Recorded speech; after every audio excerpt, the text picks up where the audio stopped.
The Accunet Mortgage and Realty Show is sponsored by Accunet Mortgage, an equal housing lender, NMLS ID 255368, and Accunet Realty Advisors, which is a separate company from but still affiliated with Accunet Mortgage. Putting a roof over your head without the headache.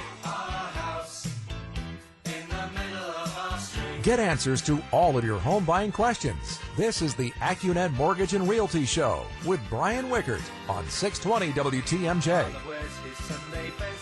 And our Sunday best to you. Good morning and welcome to the Accunet Mortgage and Realty Show. I'm Steve Kettler, along with Accunet Mortgage and Accunet Realty Advisors owner Brian Wickert and licensed millennial loan consultant David Wickert.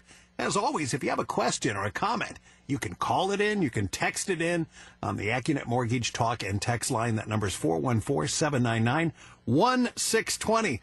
So we've got the June home sale numbers for Southeast Wisconsin to kind of serve up as our first course here, huh? Well, we were actually going to start with the jobs report, Steve, so we're going to trump it, and we're going to, because we're ready to talk about the jobs report, and then we're going to get to the home sale numbers a little bit later. All right, so the deal is that on Friday we got the June jobs report, and it came in much better than expected. 222,000 new jobs were created in June. That's higher than the forecast consensus, which was only 174,000. That's like 6 packed Miller Park stadiums full of people getting new jobs in 1 month. That's a lot of people. And also April and May numbers were revised upwards, so the average number of new jobs created by our fantastic, one-of-a-kind American economy is now at 194,000 jobs per month. You know that I always take a look at the number of people who are working, you know, rather than paying attention to the negative, what's the unemployment rate, which did, by the way, go up a touch to 4.4%, only because more people came off the sidelines and started looking for jobs because they're counted in that mathematical calculation. But the number I care about the most is how many people are pulling down a paycheck and therefore paying taxes and paying into Medicare and Medicaid and Social Security. And that number is up to a very nice 153.17 million Americans are pulling down a paycheck. That's 2 million more than a year ago at this time. Which is why the unemployment rate ticked up by 0.1%, right? Well, because not because they were working. More people are looking. More people are looking. Yeah. They came off the sidelines. So speaking, David, you were looking at an interesting table in the Wall Street Journal of the labor participation rate, which for the whole kit and caboodle was what, 62.8%. And I just wanted to defend my fellow millennials because of those aged 25 to 34, 81.9% of us are looking or have a job.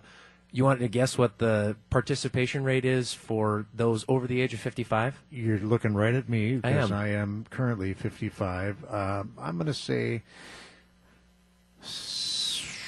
well, it's got to be lower. Wait. It's 52%. It's 40.1%, but that's because it includes your mother.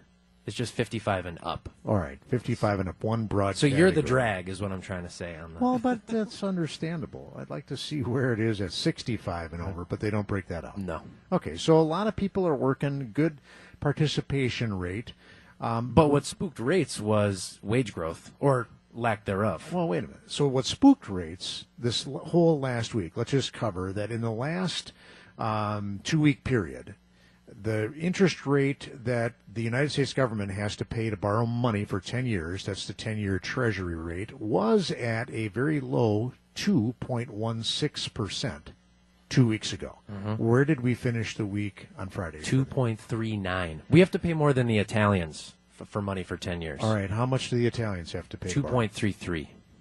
Well, the Italians. What about the Germans? You got that? The Germans are only 0.57. Okay, but that's what started the problem. 2 weeks ago was Europe and the Central Bank of Europe said, you know what?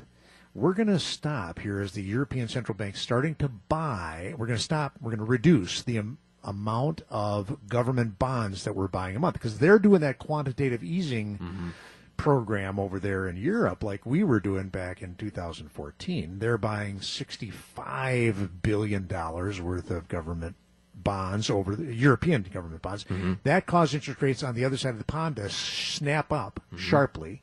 That's what therefore drove American interest rates to go up.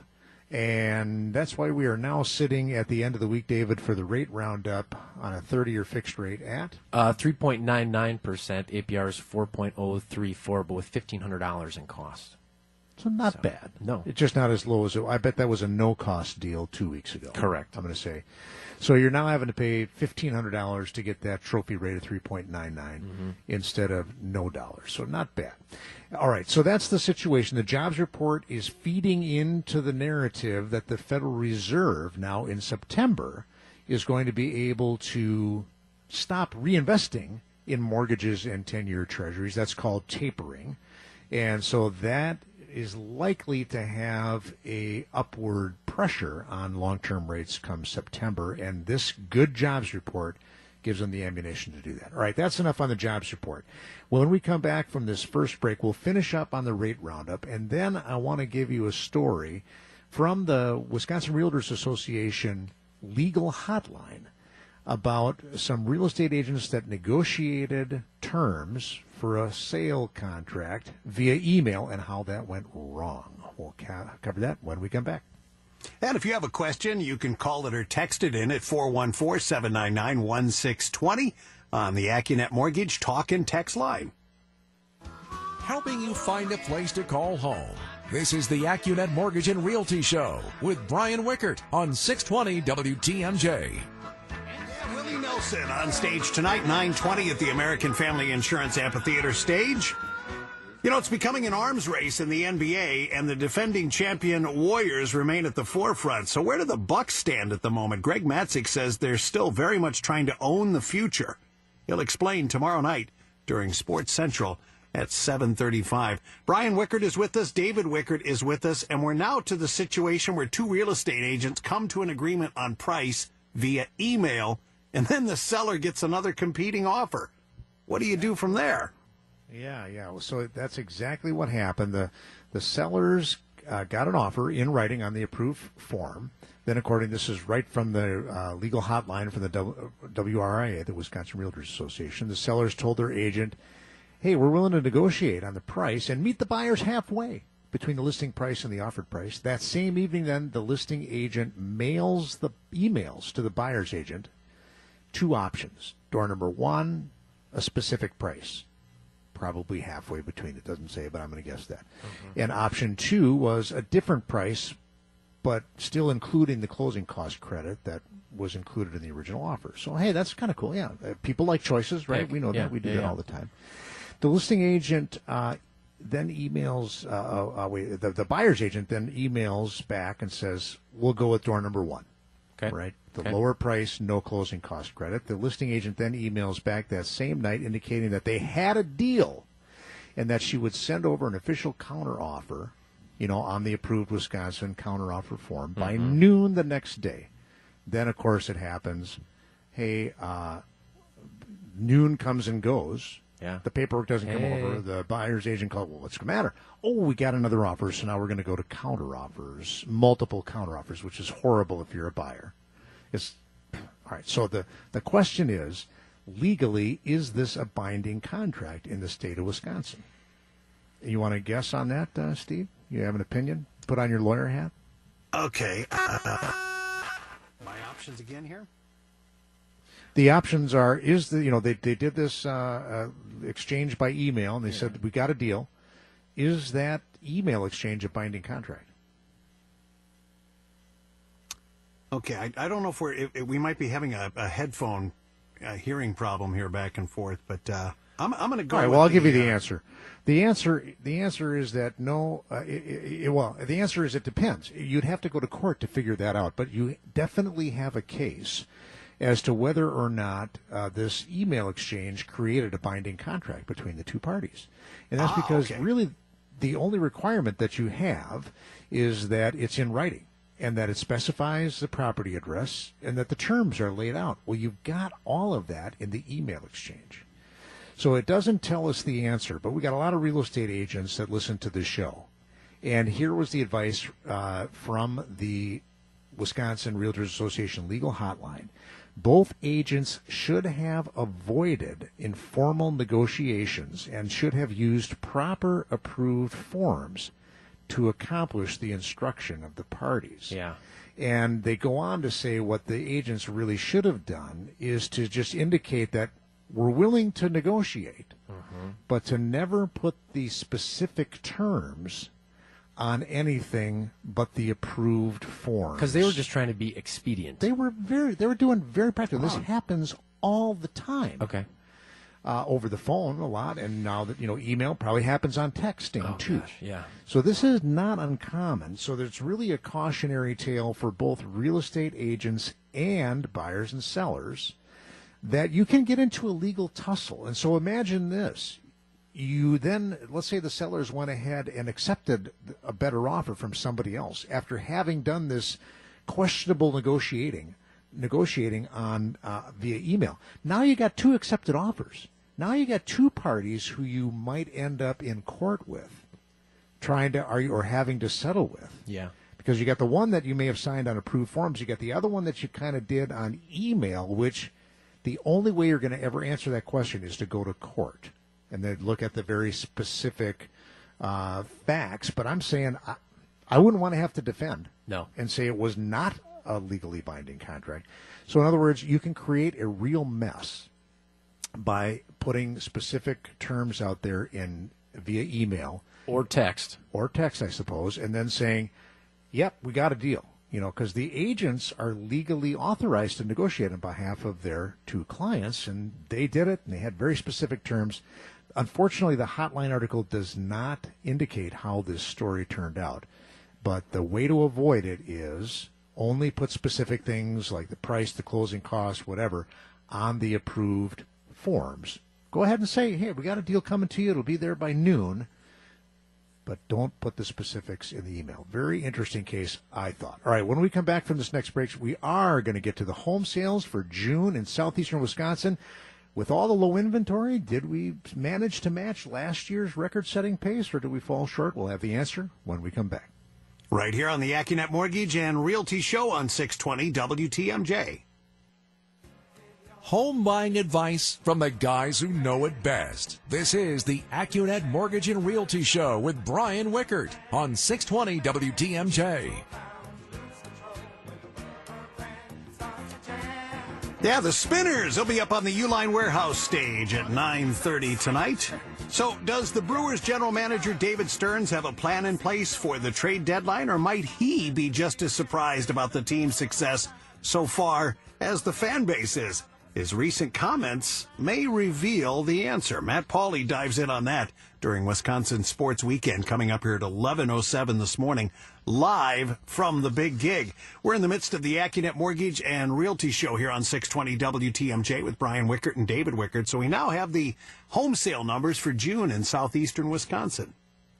Yep, there were 2,215 single-family homes sold in June in that 5-county metro Milwaukee area, according to the Multiple Listing Service of the Greater Milwaukee Association of Realtors, of which I'm a card-carrying member. That is, are you ready, 7 fewer than what's sold in June of 2016. I'm calling that a tie. Okay. All right. That's not, especially given the lack of inventory that we keep hearing about and feeling and experiencing. Correct. The median selling price, get this, was $229,000. That's $16,000 higher, or 7.6% higher than the median price a year ago. That's great for anyone who wants to refinance, too. That is. Good point, David. June, by the way, is the peak month typically for home sales in southeastern Wisconsin. And just for a reminder, back in the cold, frosty arms of February, instead of selling 2,200 homes, only 851 change hands in January and February. So that's how weather-driven we are here in Wisconsin. Good news, 2,500 new single-family homes came on the market in the 5-county metro area. So that's about 300 more than were sold. A little uptick in inventory, therefore. The other thing, though, that I think is not reflected, well, I know it's not reflected, but I don't know what the size is I think there are more for sale by owner transactions happening this year. Oh, yeah. Because of the tight inventory. We could actually compare that. With our data, I haven't done it, but we could actually look back and say, hey, in June of last year, what percentage of our purchase transactions were for sale by owner versus this year? It just seems like I walk into more closing to say thanks for your business, and there are no agents there.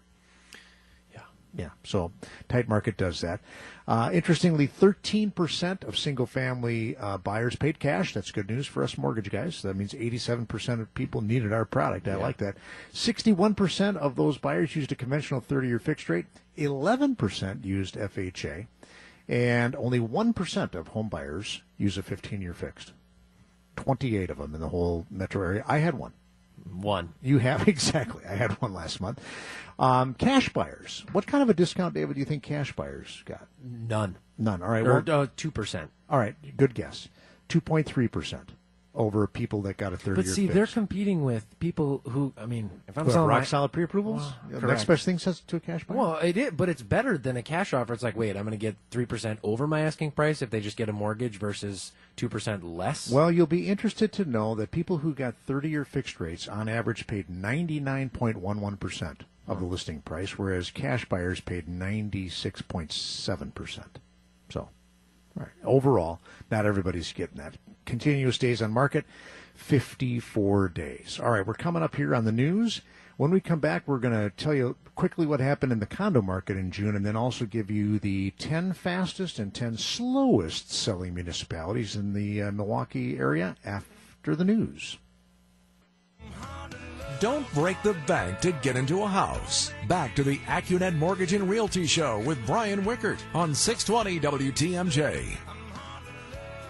That's Lee Bryce. He'll be on the Miller Lite Oasis stage at 10 o'clock tonight.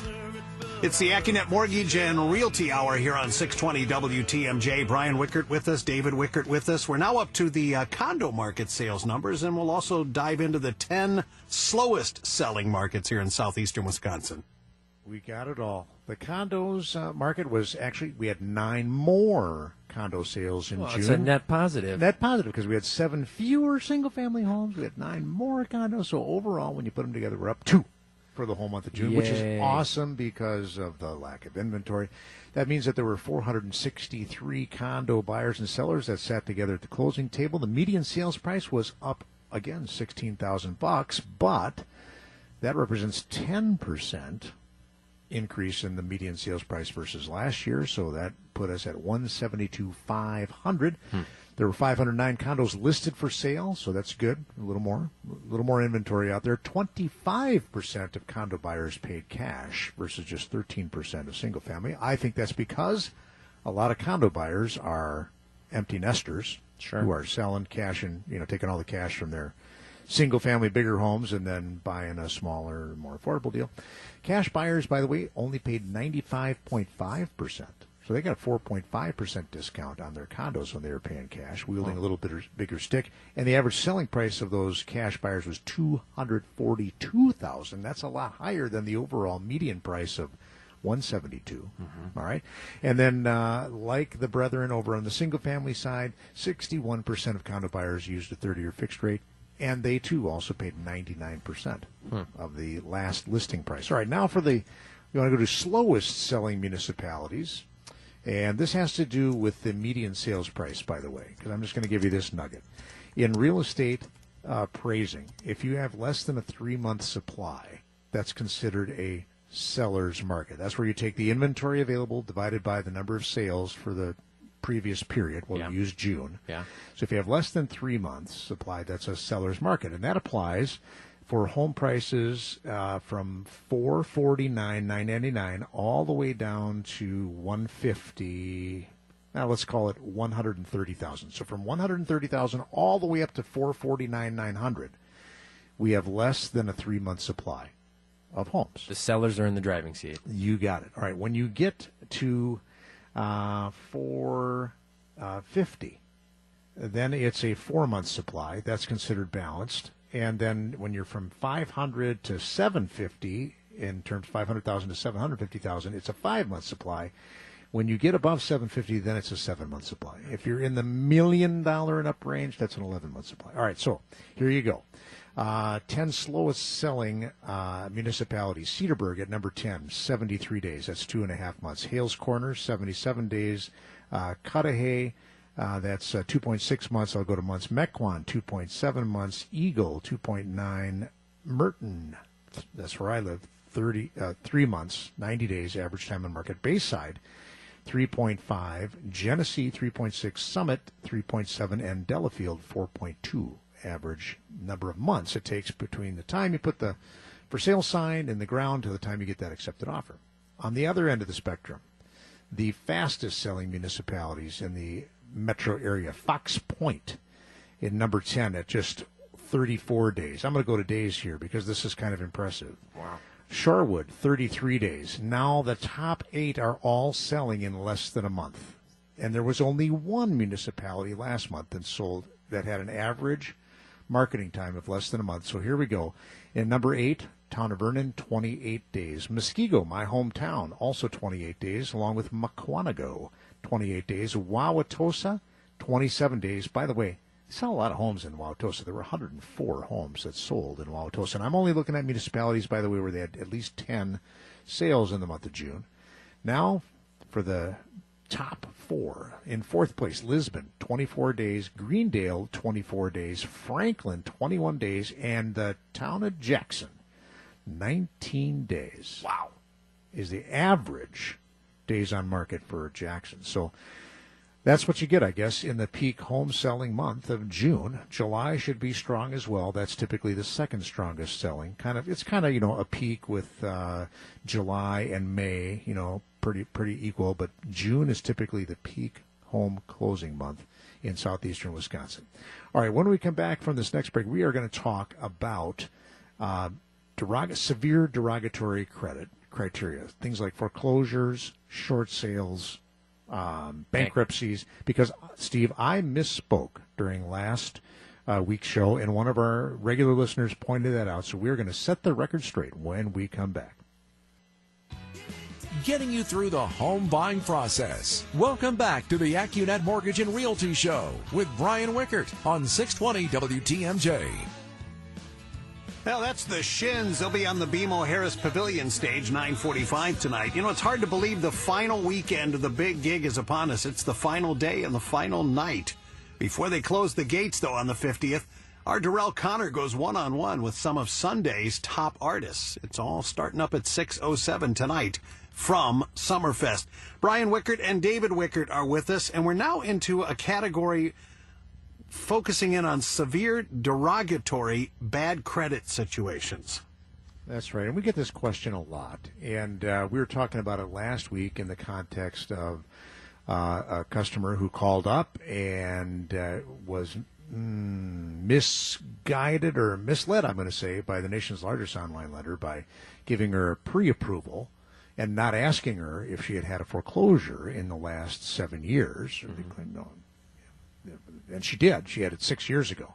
So that's when she called us up, and we're going to take care of her on an FHA loan, which allows for foreclosures to have occurred as recently as 3 years ago. But in the course of that discussion last week, I misspoke, and I lumped foreclosures and short sales in the same bucket. And they are two different buckets when it comes to a Fannie Mae loan, a regular 30-year fixed-rate loan. The waiting period, if you've had a actual foreclosure, is 7 years. And if you've had a short sale, that's where you got your lender's permission or Fannie Mae's permission to sell your house at a loss, and then Fannie Mae ate the loss because the purchase price was lower than your mortgage balance. That waiting period is only 4 years. And so it was our regular listener, Greg Olwajinski, who pointed that out to us via email that I had misspoke.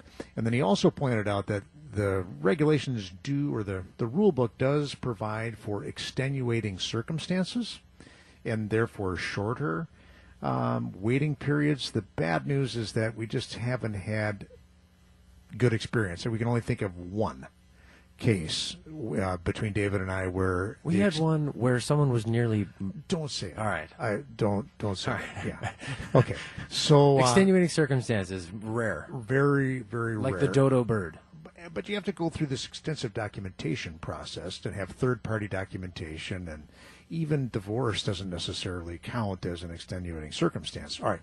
So the other categories for bad credit or severe derogatory credit that you should know about, if you've had that in the past, are bankruptcy.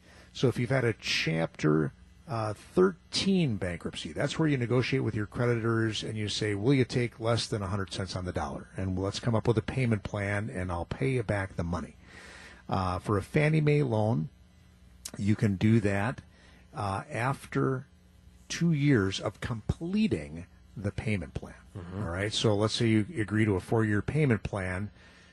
You got to wait till 2 years after you've completed that repayment plan before you're eligible for Fannie Mae. For FHA, you can theoretically still be in the repayment period, but it's difficult. You have to have at least a 12-month history of successfully paying on the Chapter 13 repayment plan, and then you have to get the bankruptcy court's permission to go ahead with whatever home financing you're contemplating. So again, that's kind of a big hurdle, I think.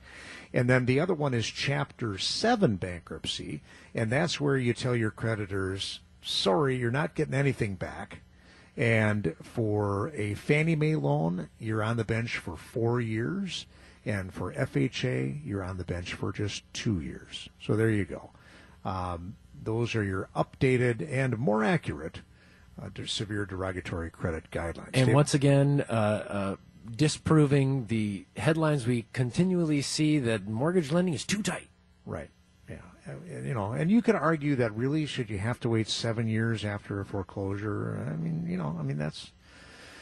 Maybe that's too severe. I don't know. It's definitely a difference between FHA and Fannie Mae in that regard, but, that's a pretty big deal to stop making the payments and, be foreclosed on. Yeah. So that's the story there. When we come back from this last break in the show, had a customer who is buying a property probably for the future occupancy of one of his kids. But at the time being, it's not his primary residence because he lives next door.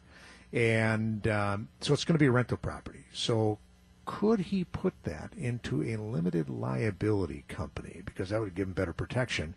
We'll give you the answer to that question when we come back. Accunet Mortgage is an equal housing lender, NMLS ID 255368. Thanks for listening to today's show. Hey, if you'd like to get started with a no Social Security number required refi checkup, a second opinion, or a rock-solid pre-approval to buy, all you have to do is click on the blue button at Accunet.com. That's ACCUNET.com. It's time for John Stamos' Spectacular Life Tips, brought to you by Spectrum. Tip number 7. Hosting a party? Make sure you've got enough bandwidth with Spectrum Internet. That way guests can share, post, and stream instantly, reminding the friends that didn't show up just how spectacular you really are. Start living the spectacular life with Spectrum. Get Spectrum TV with stunning HD plus thousands of titles free on demand. Just $29.99 a month. Call 844-371-2999. Then, enjoy enough speed for all your devices with 60 megabit Spectrum Internet. With no data caps and a free modem. Just $29.99 a month. And get unlimited nationwide calling, plus unlimited calling to Canada, Mexico, and more with Spectrum Voice. Don't wait. Get Spectrum TV, Internet, and Voice for just $29.99 a month each when bundled, with no contracts and our 30-day money-back guarantee. Call 844-371-2999. Get Spectrum and be spectacular. Like me. Restrictions apply. Call for details. WTMJ and WTMJ HD Milwaukee is News Radio 620 WTMJ. Don't just find a house, find your home. Here's more of the Accunet Mortgage and Realty Show with Brian Wickert on 620 WTMJ. Sheryl Crow, she'll be on the American Family Insurance Amphitheater stage around 4:50 this afternoon as Summerfest winds up its final day in its 50th year, day 11. Brian Wickert is with us. David Wickert is with us. It's the Accunet Mortgage and Realty Show on 620 WTMJ. So here's the situation. Somebody's looking at an investment property that they want to purchase through an LLC. Yeah, well, it started out just, hey, I'm going to buy it, in my name. And by the way, the two other hurdles that we got over were he's a business owner, and he had just purchased some new vehicles for his company. And he had some before. Let's say that he had 2 vehicle loans before, and now he had 4. And the problem was that he signed personally. They were showing up on his personal credit report. And we thought we were going to be able to get away with saying, well, hey, he's been paying these other 2 for a long time. So you let us, excuse the other four. They're getting paid by the business. They're getting paid by the business. We got the check register, blah, blah, blah.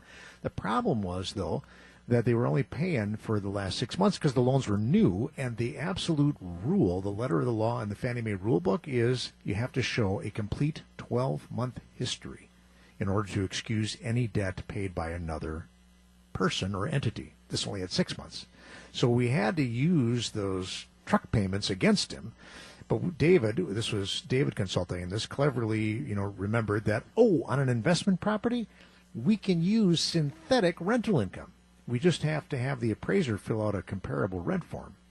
And then we use that number, and that was plenty of income to save the day. All right, so that was one hurdle we overcame. Then at the last minute, I get an email from this past customer, kind of a friend of mine, saying, hey, my accountant told me and my lawyer that I should put title in the name of an LLC, so I created an LLC this evening, and so please transfer everything to XYZ LLC. Can't do that. Fannie Mae and Freddie Mac do not want to lend to companies. They only want to lend to humans. All right? And then, of course, I anticipated his next question because been down this road before. The next question was, great, I'll just close in my name as a human being, and then after closing, I'll transfer the title to this limited liability company. And the reason you would want to do that is to protect yourself from liability, right? You've now got this corporate entity. Hopefully limited liability. Limited, yes, as the name implies. But, David, what's the problem with that?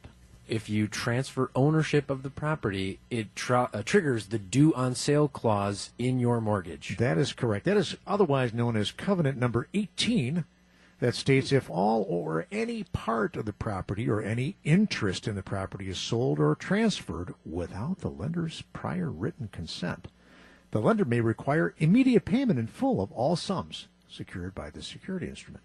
That appears in the mortgage. It also appears in the note. And guess what? In today's modern world, with electronic checking of everything, including public records, the seller servicer will find out if you flip your property over to an LLC, and they will foreclose. They will say, I would like my money back, please. Right now. So they won't foreclose. They'll say, I would like my money back, and then your options are refinance. Correct. Or throw the keys back into the house and have them foreclose. Well, yeah. So they have a right to, as we call it so politely, accelerate. Meaning pay the whole. You remember how you had 360 months to pay it back? Well, now you got one. 2, yeah. Yeah, actually 2, you're right. It's 60 days. So the answer is, if you want that good 30-year fixed rate loan, unfortunately you cannot have that cake and also eat the other cake of I want it in an LLC. And if there's no mortgage on it, fine, by all means. Knock yourself out. Or I mean, I guess or you a commercial loan. loan. Yeah, you can put it in an LLC and talk to your banker. See, and doesn't that make sense? An LLC is a company, commercial. Yeah. Therefore, you need a commercial loan. And the whole thing is it provides this layer of protection that Fannie Mae and Freddie Mac don't want to deal with if it comes time to foreclosure. Right. They only want to foreclose on humans, not on companies. Okay. So that's the story with that. You cannot have it in a limited liability company. All right, so here's where we're at on this July 9th, heading into July 10th, middle of summer, nice humid weather. We've got a decent number of homes for sale, but still tight inventory. Every time I walked into a closing in June, well, a lot of those people we issued rock-solid pre-approvals to, getting great feedback from the real estate community. They really like our rock-solid guaranteed pre-approval, and they're telling us it is making a difference in helping them get their buyers' offers accepted, even if their down payment isn't as strong as the next guy who's got the slapdash, flimsy, barely verified, only verified the credit, because that's where all the devil in the detail, all the devil lies in the details. It's about people's down payment. I've got one going right now on a relocating buyer from the south. He's looking to buy a home up here. The guy's got good credit. He makes plenty of money. The issue has to do with the details of his income documentation going backwards. Can he provide the right tax returns? So just another example of how, we're paying attention to the details. He said, well, I already got a pre-approval somewhere else. I said, that's great, but they don't have all the details that I'm looking at. So we need to, address these remaining issues. All right, so if you want to get started on a rock-solid guaranteed pre-approval to buy, or you still want to find out how much money you can save because rates are still great even though they're creeping up, guess what you got to do? Just click on that blue button at Accunet.com or give us a call. You'll find the phone number at our website as well. That's all we got time for today. Steve, we'll see you back here next week. Right here on the Accunet Mortgage and Realty Show on 620 WTMJ. Straight ahead, we'll check in with Colleen Bolin from the WTMJ 24-hour newsroom. The preceding was a paid program. Advice and opinions expressed during the Accunet Mortgage and Realty Show are solely that of the hosts or guests of Accunet Mortgage and Accunet Realty Advisors and not WTMJ Radio or Scripps Media Incorporated.